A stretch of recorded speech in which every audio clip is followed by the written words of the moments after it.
Day, all of us need to thank God, because if that was one of those twisters, we are all gone today. It was the most horrible wind and storm we ever had. Directly, many of the siding went off, some of the trees fell on my neighbor's house and so forth. Some people have holes in their roof, and thank God they are alive. But that's why we are here, to thank God for all the blessings that He provides for us. And the reason I say to you sing is not because I want you to sing, because this is what a community is all about. We come here to share with one another our blessings. And when you are sharing blessings, when you are sharing the gifts, you are full of joy. We need to be joyful in our celebration. Those long faces are not for Christians. We are hallelujah people. That's what we say. We are joyful people.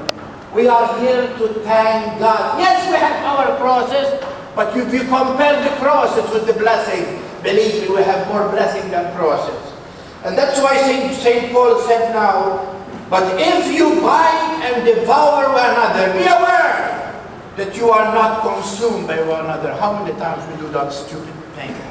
Because my neighbor throws some of the trash that she cut from the tree or the lawn on my property.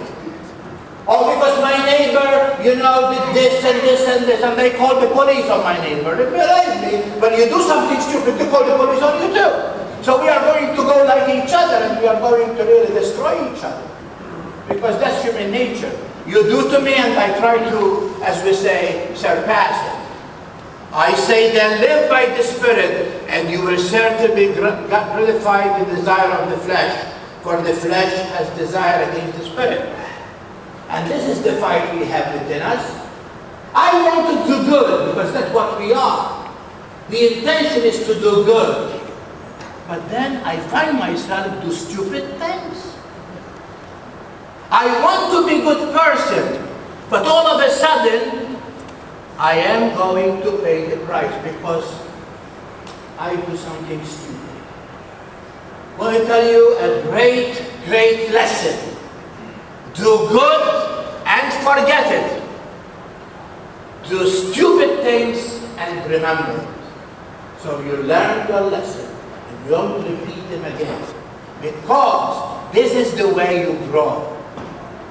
Do we make mistakes? Yes. Till I even bring my last breath. But I try my best not to do it. And that's why St. Paul said, we have a fight within us. There is good and there is evil. And that's why he said, by the Spirit, you will overcome desire of the flesh. These are opposed to each other, so that you may not do what you want.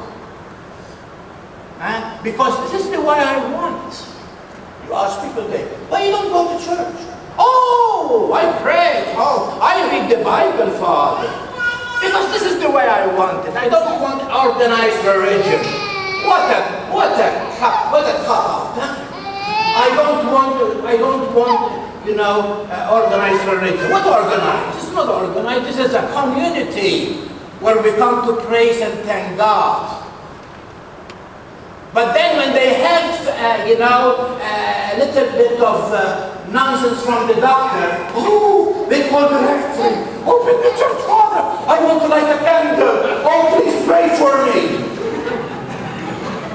What do you think, God is a buzzer? You push him around? My dear people, we have to have a personal relation with the Lord. And that personal relation has to be deep. Because that is why Jesus said, follow me. Because to follow him is to be free from sin.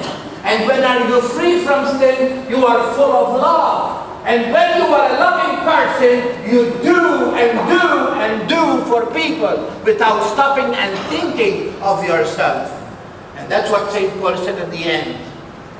But if you guided by the Spirit, you will not follow under the law of the human nature.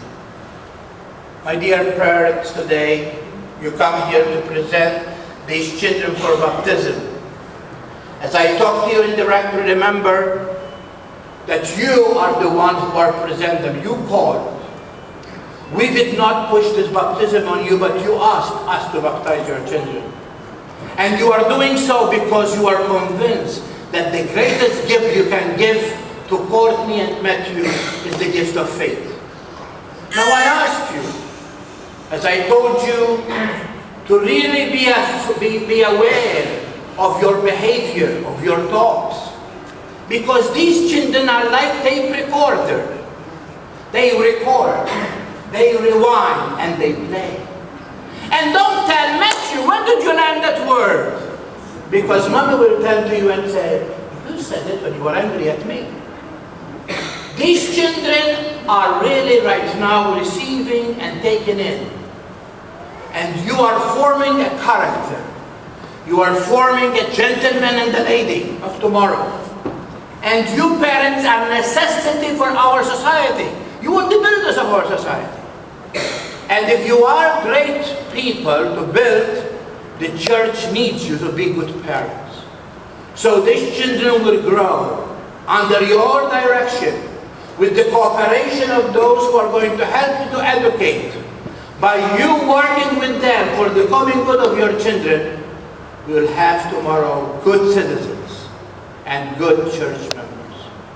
The church needs you very, very much because you are the church in your domestic home.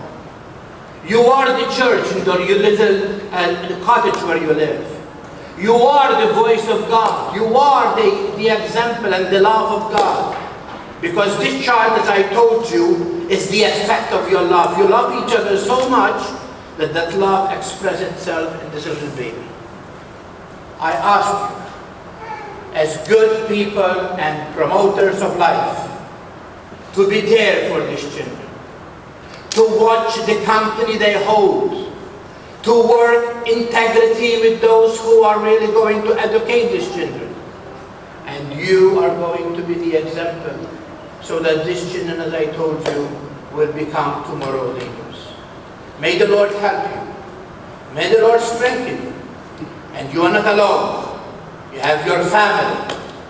That's why we baptize in the community, because we want to strengthen you. We need to ask you to come to us, especially in those moments that you need us most.